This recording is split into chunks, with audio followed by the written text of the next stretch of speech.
کل سے جو سچویشن بنتا جا رہا ہے کل صبح سے، میں یہ چاہتا تھا کہ میں آپ کو اعتماد میں لوں اس چیز کے۔ دیکھیں، ہم نے پلوامہ کے بعد ہندوستان کو پوری آفر کی کہ کسی قسم کی وہ انویسٹیگیشن چاہتے ہیں، ہم اس کے لیے تیار ہیں۔ پلوامہ میں ان کی کیجولٹیز ہوئی اور مجھے پتہ ہے کہ لوگوں کو، ان کے لواحقین کو کیسی تکلیف پہنچی ہوگی، کیونکہ یہاں 10 سال سے کچھ 70,000 کیجولٹیز ہوئی ہیں، اور میں 10 سال سے کتنے ہسپتالوں میں گیا ہوں، اور جدھر میں نے لوگوں کو دیکھا ہے بم بلاسٹ وکٹم، جن کے بازو نہیں ہیں، ٹانگیں نہیں ہیں، چل نہیں سکتے، آنکھیں نہیں ہیں۔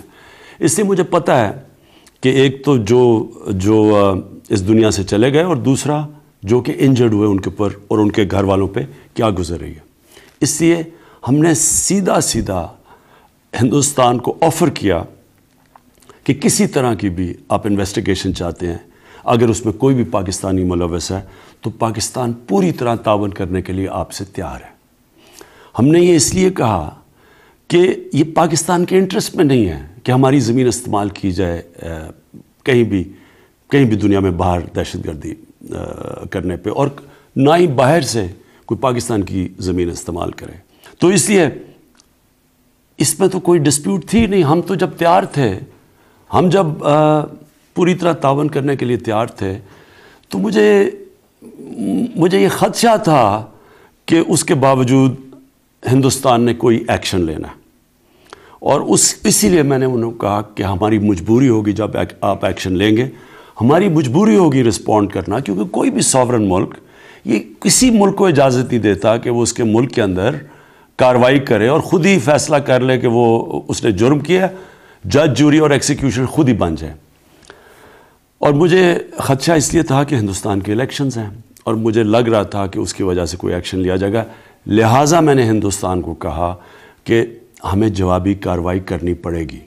تو جب کل صبح کو جو ایکشن لیا گیا، صبح ہماری بات ہوئی آرمی چیف کی، ایئر چیف کی اور میری، اور ہم نے اس لیے ایکشن نہیں لیا صبح کیونکہ ہمیں پوری طرح پتہ نہیں تھا کہ کس طرح کا ڈیمیج ہوا ہے پاکستان میں اور جب تک وہ ہمیں پتہ نہ چلتا تو یہ بھی بڑا ارسپانسبل ہونا تھا پاکستان سے کہ اگر ہم ایکشن لے لیتے اور ہندوستان کی کیجولٹیز کر دیتے جب ہماری کوئی کیجولٹی نہیں ہوئی تھی۔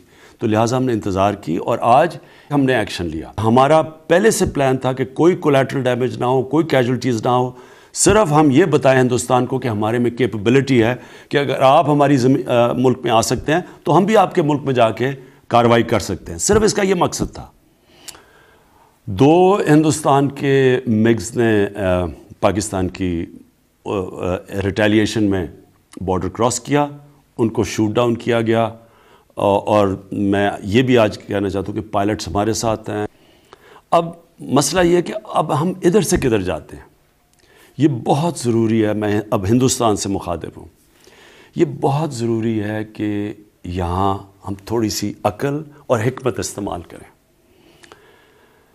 جتنی بھی دنیا میں جنگیں ہوئی ہیں بڑی بڑی، ساری جنگوں میں مس کیلکولیشن ہوئی ہے۔ کسی نے بھی یہ نہیں سوچا تھا کہ جو جنگ شروع کر رہے تھے کہ وہ جنگ کدھر جائیں گی۔ فرسٹ ورلڈ وار مہینوں میں ختم ہونی تھی، وہ 6 سال لگ گئے۔ سیکنڈ ورلڈ وار میں ایک ایسا وقت آیا، ہٹلر نے سوچا کہ میں روس کو فتح کر لوں، اس نے یہی نہیں سوچا تھا کہ روس کی سردیوں تک شاید ڈیلے ہو جائے اور اس کی تباہی ہوئی وہاں۔ اسی طرح وار آن ٹیرر میں کیا امریکہ نے سوچا تھا کہ 17 سال تک وہ افغانستان میں پھنسے رہیں گے؟ ویتنام وار، کیا سوچا تھا امریکہ نے کہ وہ ویتنام وار اتنی دور جائے گی؟ اس لیے یہ دنیا کی تاریخ ہمیں بتاتی ہے کہ جنگوں میں مس کیلکولیشن ہوتی ہے۔ اب میرا سوال یہ ہے ہندوستان حکومت سے کہ کیا جو ہتھیار آپ کے پاس ہیں اور ہمارے پاس ہیں، کیا ہم مس کیلکولیشن افورڈ کر سکتے ہیں؟ کیا ہمیں اس وقت سوچنا نہیں چاہیے کہ یہ اگر یہاں سے ایسکلیٹ ہوتی ہے تو یہ کدھر جائے گی؟ نہ میرے کنٹرول میں ہوگی، نہ نریندر مودی کے کنٹرول میں ہوگی۔ اس لیے میں پھر سے آپ کو دعوت دیتا ہوں کہ جب ہم تیار بیٹھے ہیں، ہم نے آپ کو کہا کہ جو آپ کی پلوامہ کی جو ٹریجڈی ہوئی اس کے جو آپ کو جو دکھ پہنچا ہے، کسی قسم کا ڈائلاگ کرنا چاہتے ہیں دہشت گردی کے اوپر، ہم تیار ہیں. لیکن میں پھر سے آپ کو کہوں گا کہ اس وقت بیٹر سینس شوڈ پریویل. ہمیں بیٹھ کے بات چیت سے اپنے مسئلے حل کریں.